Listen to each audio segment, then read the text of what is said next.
Hi, I'm Evilise Page, and thanks for listening to the Believe Big podcast, the show where we take a deep dive into your healing with health experts, integrative practitioners, biblical faith leaders, and cancer thrivers from around the globe.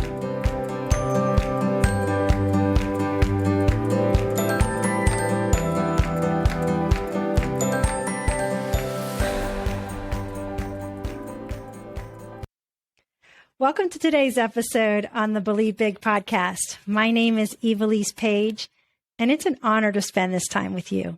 Today, you will hear from my dear friend and colleague, Stacy Fritz, on how EFT, emotional freedom techniques, or tapping, can help you reduce stress and negative emotions. Stacy is not only one of Believe Big's amazing patient advocates and oversees our Food for Thought webinars, but she is also the president and CEO of Fit to Order. Fit to Order specializes in at-work wellness solutions for our sedentary workforce and serves local, regional, and national clients. Through research-driven strategy, compelling stories, and actionable takeaways, Stacy delivers energetic virtual and in-person keynotes, workshops, and trainings that will inspire better health and well-being in the workplace. She is an amazing person, and I am so excited for you to hear from her today. Welcome, Stacy, to the show. Thank you, Evilise. It's just such a pleasure that we get to spend a little time together and hang out and just talk about all things wellness. We appreciate you and all that you do. You do amazing work in all facets. And as with tradition here on our show, we always like to find out what our guest's favorite health tip is. So can you share yours with us? Yes, ma'am. So I thought about this, Evilise, and I just have so many, narrowing it down to just one. But as I sat quietly with it, I guess my number one health tip would be to come back to your breath. Fitting for our conversation today, but I think many don't realize the power of really great breathing. And it's something that we do, of course, every single day. But the reality is that many of us don't do it very well, meaning to reap the benefits of quality breathing. So that would be my number one tip, learning how to breathe really well. So quickly, tell us, how do we breathe? Because as you were saying that, I was taking a deep breath. Yes, it's like when I talk about your posture at your desk when I'm talking to somebody, it's so funny because I can cue it in about 10 seconds later, they'll adjust and sit up tall. So the breath, again, we do it all moments of all parts of the day, every single day of our life. But we tend to be, as a culture, very shallow breathers. So we breathe in the top part of our lung space, which is not a great space for it to be. We need to be learning how to breathe deeper into the diaphragm muscle, which is below, down near the belly area. More of an east-west breathing, if you will. So side to side instead of up and down, to really get into that full lung capacity where we can start to use breath techniques to energize, to calm down, to just find balance. So again, when I say learning how to breathe correctly, I usually will get a snicker because we breathe all the time, but we tend to breathe in a way that doesn't support self-regulating the body. Yes. That's just because we're stressed all the time, right? Yeah, so we need the reminders. I need you here every day to say, okay, breathe. Yes. Great. It's a great transition into our conversation because it is the foundational piece of the toolkit. So what is tapping? What is EFT? It's called both. So what exactly is it? So again, I was really thinking about this. One of the things that I love to do when I have the opportunity to talk to folks like yourself that are just really spreading an incredible message is that how do I explain something in a very simplistic manner that doesn't take us onto a rabbit trail of where it came from and what's it all about. So the best way I can describe EFT or tapping is it's a combination of ancient Chinese acupuncture and then also modern psychology. It's really the marriage of using a physical tool like tapping on certain parts of the body, and then also this, which is unusual, bringing to mind whatever it is that you're stressed or you're worried about. So the idea behind it, if I could give you a visual for the listeners to really take note, is if you think of a stream and running water, how water flows freely. And if I were to stand on the side of the stream and I were to take a big rock and throw it into the middle of the stream, what would happen? we would probably get a little bit of clogging. We would get leaves and branches, and it would divert the water energy, if you will. So tapping is a way to release that block that I just used the analogy. Or acupuncture or acupressure is the same thing, because we know when we have blockages, big boulders, bad things happen. I use the word disease, but I want to be super careful because I use the word disease as in dis-ease. It's not flowing. It's blocked. It's stuck energy. So tapping is a way to unstuck that energy, if you will. It allows a new pattern or a freer pattern, a better flow of energy. And we're trying to remove a pattern of negative thinking with it. That's a great analogy. I love that. I'm very picture oriented, so that really made it clear for me. And I know there's a lot of research on acupuncture. Is there research on how this emotional freedom technique, the tapping, is effectiveness? So in order for me to tell you that answer, let me just take a step back. We know that tapping in and of itself is a very simplistic tool. If you Google it, there's a gajillion searches for it, right? And so it's a safe, mostly safe tool that anybody can use. So I'd like to separate the conversation into just EFT and tapping. And then we have this clinical EFT tapping, right? And why we started connecting this piece, because we wanted to start doing research on it. So it's always great to have evidence-based information. Evilise, there's more than 100 clinical studies on EFT and the benefits, including lowering cortisol, being able to self-regulate the body, being able to lift somebody up out of a negative state. I hesitate to use the word depression because we're going to talk about why you would choose clinical EFT other than just regular EFT that anybody is really using. It's the same thing with anything we do. Somebody gets some information and then they start doing the protocol. And the reality is that we really need to stay in line with science and research and make sure we're doing things safely. So there is a definite lane. And to your original question, lots and lots of research wrapped around it. And it's just getting better. EFT and tapping really hasn't been around all that long. Really, the roots started in like 1920-ish, but we didn't really start having this organized EFT conversation until about 1980, 1985. The person that's credited with his name is Gary Craig. And he really simplified what others before him were trying to lift up off the ground, which is making this connection that you can have this physical tool to connect with an emotional response, one of which is negative, bringing to light this negative experience. Yeah, we had a clinical psychologist who also specialized in tapping come to speak and teach at a grief support group. And it was just fascinating. So I love that you differentiated between the clinical side and then one that any of us can do in our home when we're having a bad day or having a stressful moment. So thank you. It's not that they're different. When we talk about negative or traumatic experiences, we don't want to take that lightly by any stretch. Or in this case, you know, why you and I are working together and supporting people who are on the cancering journey. That's just not an everyday, I'm very sad about this, I'm going to use this tool to lift me up. Making sure that you are working with correct practitioners across the board. Lots of people say that they can do lots of things. Understanding that we all have our particular lane, I find really important, and making sure that you don't indicate that you are a specialist in something when somebody is really needing of support, deeply traumatic memories, words, experiences, and whatnot. So that's why I said having the conversation around EFT in general is perfect, because I'm assuming we'll chat about how you do it. It's easy, it's fun, it's free. I don't dissuade anybody. But what I do encourage is if we're talking about somebody who is really looking, it's not a replacement therapy. It is what I would call a tool in my toolkit to be able to help somebody. It's something to try. It's not a perfect technique and it doesn't work all the time, but it is getting really great research out of it. So I'm super excited to see where we go with it. That's great. And so what does a typical EFT session look like? Depending on whether or not we're taking the lane from the clinical side or just a general. If you YouTube it, you can actually take yourself through an EFT session. If you were going to go to a certified practitioner, I would anticipate that there would be some sort of intake before you got started. And then when you actually schedule, the session is about 60 minutes, 90 minutes.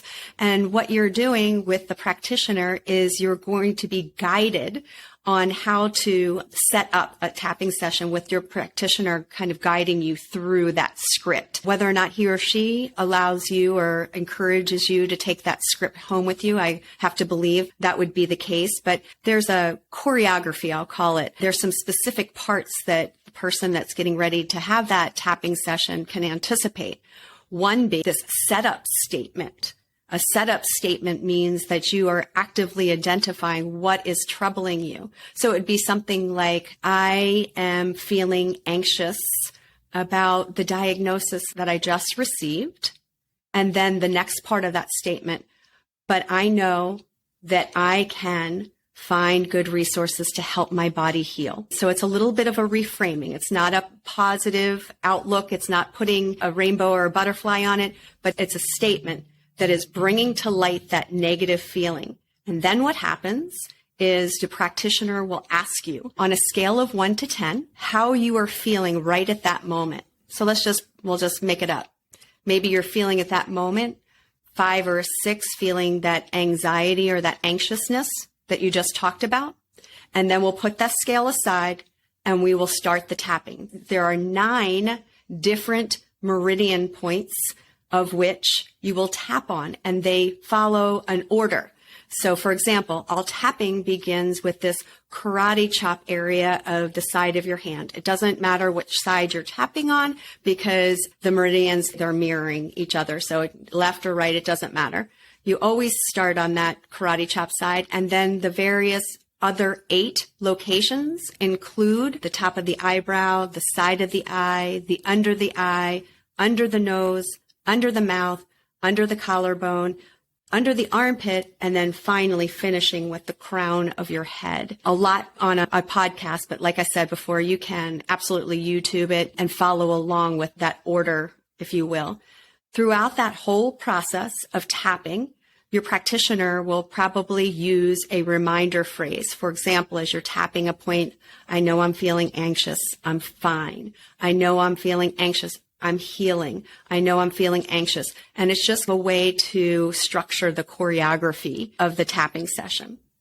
When the tapping session is over, you get to come back to a really beautiful cleansing breath. Reminder, that was my health tip.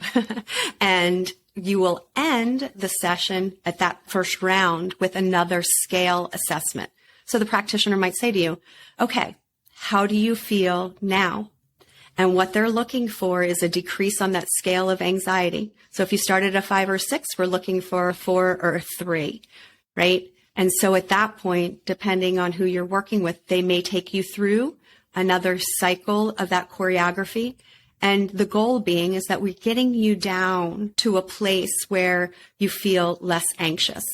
Like I said, it's not a perfect tool, but it has remarkable results, especially with things like depression and anxiety, PTSD, lots and lots of things. And they even have done a couple of studies on anxiety with breast cancer. So lots and lots of really good stuff coming out of this really cool tool. Yeah, I love that. And I love that you can do it anywhere, like acupuncture, which it comes from acupuncture because of the points that you're hitting. You still have to go to an acupuncturist to get therapy. But let's say you're about to enter into a stressful situation, like I always call it scanxiety before a scan. If you're a cancer patient, you could sit in your car beforehand and follow the choreography that either your therapist have given you or one that, is meant for you. So I love that it can be done anywhere for college students that are away from home or any of us, no matter what state of health we're in. We all are going to confront stressful situations, and what a interesting and great tool to use. Ironically, the 9 meridian points are the same meridian points as if you were to go to that acupuncturist, right? So the acupuncturists were using needles to break up that blockage or that flow.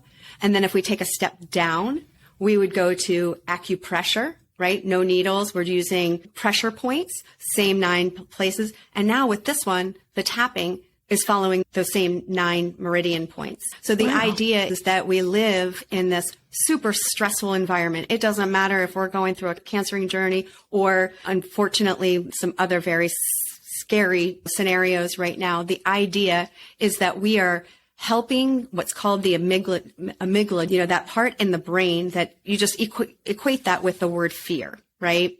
And so that part of the brain is when the body senses this scary scenario or this scary feeling, automatically this stress response comes in.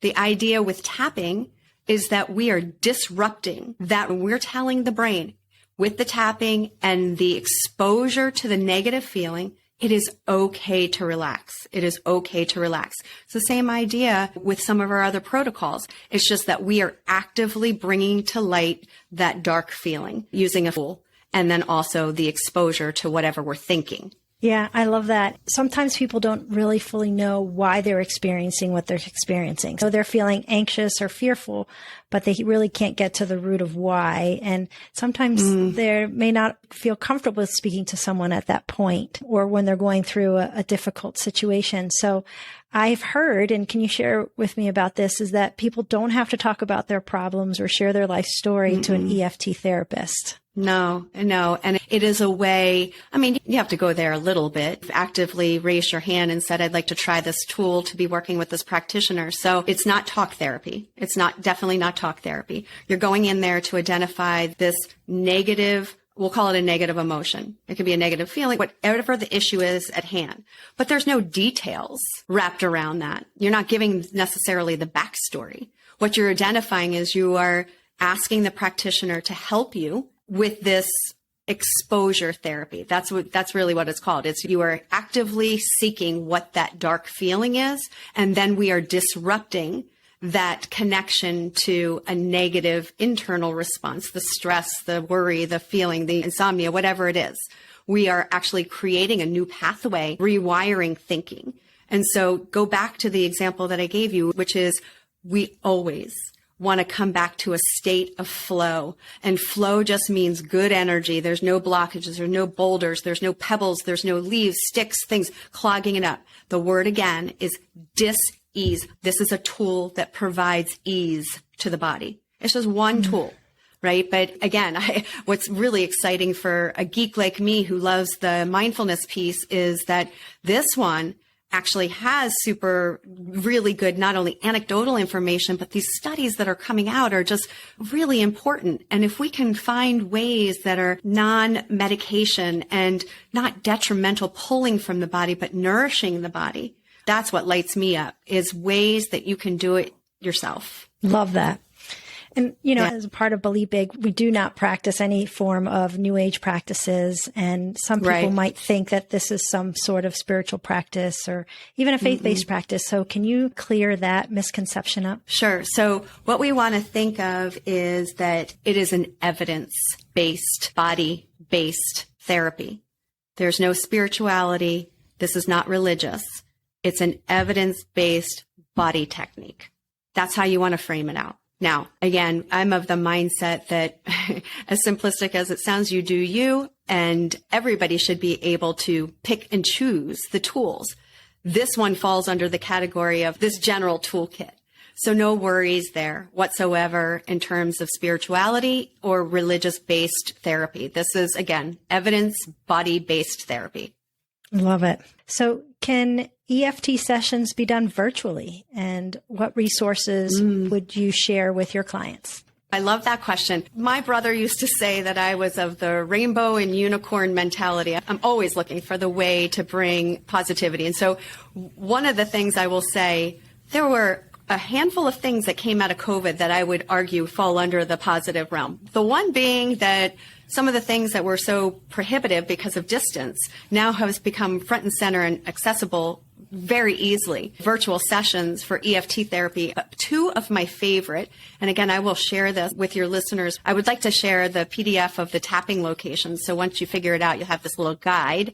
But the second one is called EFT Universe. It's a website, and that's where a lot of the information that I am sharing with you today comes from. It talks about these clinical studies, the anecdotal information, and it also has a certifying or certification process, which I really enjoy seeing. I tell you that because on their site, you can find certified practitioners. And so the answer to your question is absolutely yes. The other side of it, if we're not going down the clinical route, let's just say we are moms that want to give our children a tool that maybe when they're stressed out with exams or maybe having a little love interest issue. I have 3 sons, so there's always something going on there. But there is actually an app called the Tapping Solution, and it's so inexpensive, and there's a visual in there with some music, and it will teach you how to tap right there from the smartphone. So those are my 2 favorites. But if you, again, you're not going to have a hard time locating information about EFT. What you are going to have a challenge is you want to be mindful of the fact that we want to make sure that if we have things that are going on in our life that might require more than a Google search, that we take the thoughtful time to search for a practitioner that is right for us. Yes. And how many EFT sessions have you seen on average? You can't say that for everyone, but how many sessions do most people need before they see results? I know that they'll see some results with the first one. Yeah, I was just going to say the best case scenario is somebody does an EFT session and it's just resolved. Is that the case all the time? Of course not. I go back to my answer of everybody hates this answer, Evilise. The word is depends. And especially when it comes to folks who I deeply care about that are on this journey, that you cannot put a prescription in place for something that presents so differently for everybody's specific circumstance. So again, if I'm just talking in generalities where people are experiencing some day-to-day stress, not all stress is bad, right? But things that are routine stress, exams, maybe work stress or whatever. We're talking about a handful of times it looks like on average. But when we're talking about traumatic events to somebody's life, I have no idea. And that is the most honest answer I can give you because everybody's body is different. Yes. And I know you touched on it before and you mentioned something on the scale. What is the scale rating that practitioners use when determining its effectiveness? The scale is, and I don't believe it's as scientific on the non-clinical side because there's another kind of therapy that came before EFT called thought field therapy, where it was specific diagnostics that were attached to the efficacy of the therapy. But the scale that I was referencing is 0 to 10, with 10 being the extreme feeling of the negative emotion on whatever the emotion is. So I think success comes from first identifying what was our first number. What was our first number? We came in wound up about something. And if after the session, there's movement in the direction towards the 0, I think that we call that successful. Now, time will tell, right? And it's not just the one and done. So if we went from like an 8 down to a 6, my guess is the practitioner would ask for you to stay with it right then and there and maybe doing another round of that choreography to be able to see if we can lower it even more. The idea is to be able to give somebody the tool to be able to self-regulate themselves. I know with prescriptions, even you take a prescription and it lasts for a certain amount of time. And so I love that this is prescription free.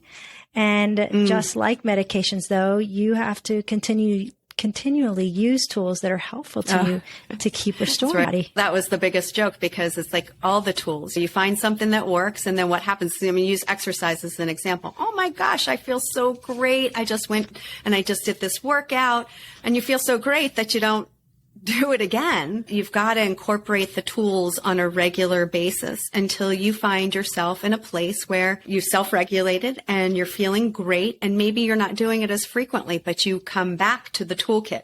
So what I tell our patients, Evilise, when we are talking through the different resources that we have the ability at Believe Big to share, I say, first and foremost, it's not ever the one tool. It's the tool that works for you, and it may be a combination of tool.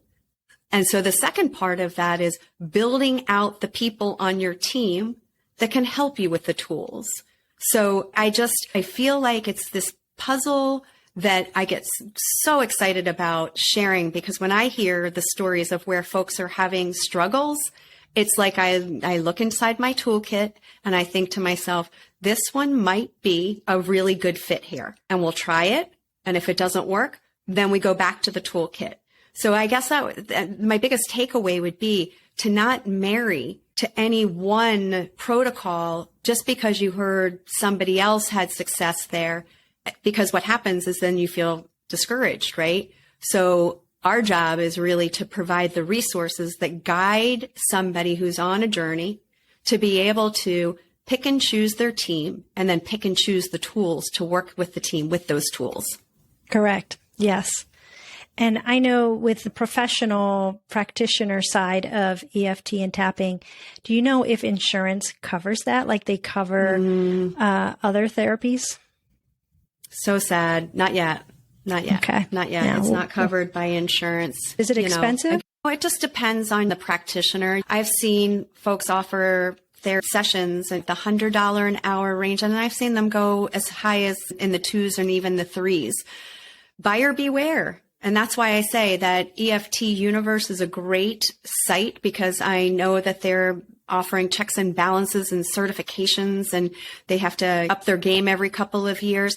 And those are the kinds of things that I think are really important as we cherry pick our protocols, is that what is the agency behind it, and what is the research behind it, and what is the experience, and who's watching that, right? Because we want to make sure that we pick practitioners that are not just, as we know so sadly, that a lot of things can be driven. And so I like to get a couple different resources together and then just compare. What's the experience level? Just because somebody charges more for a session does not then mean that it's necessarily better. That's great advice. That's really great advice.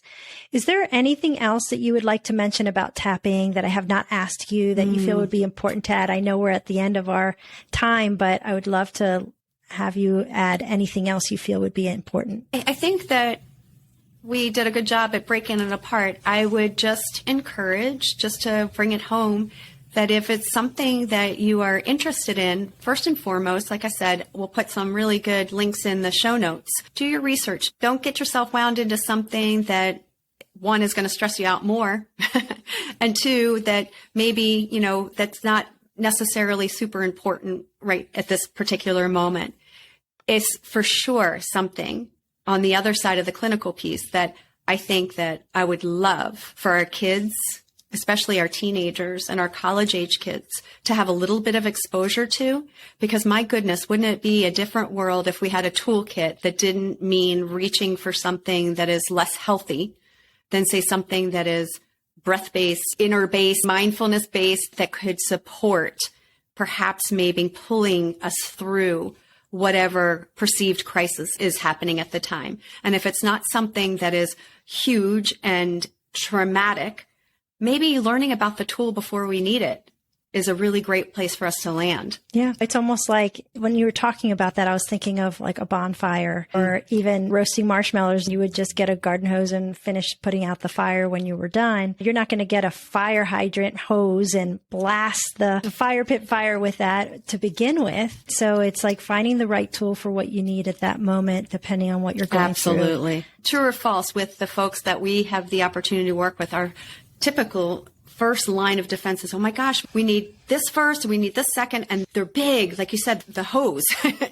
But we save the stuff that is related to our mind-body connection. Usually falls way down on the list, or at least that's my experience. We get to that. Yeah. We get to that later. And so my thinking, or my theory, is that why don't we, while we're waiting, why don't we expose these kinds of tools first, to give somebody the kit, if you will, to be able to manage some of the stress along the journey. We wait. That shouldn't be the last thing that we choose. It should be one of the first things that we choose, is to find something that works to settle us, to invoke the parasympathetic response, which is the relaxation response, something that allows the mind to settle, because it's big.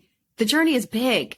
And I wish, again, I could give that gift to folks that are just getting started, because I think it's just that important. I would encourage people to share this episode with people that they know, because again, Stacy's going to give us some great resources that everyone can listen to and watch and use. And let us know. Reach back out at info@believebig.org and let us know how tapping went for you. We're curious to see how you guys feel and what you experience if this is the first time you've tried it or trying a new therapy. But thank you so much, Stacy, for joining us, for all that you do for Believe Big, all that you do for people around the country to maintain health and to get in better health, and just appreciate your time. I appreciate you so much. I adore you, Evilise, and I love, love, love this show, and I feel very grateful that I am with you on the journey for our folks.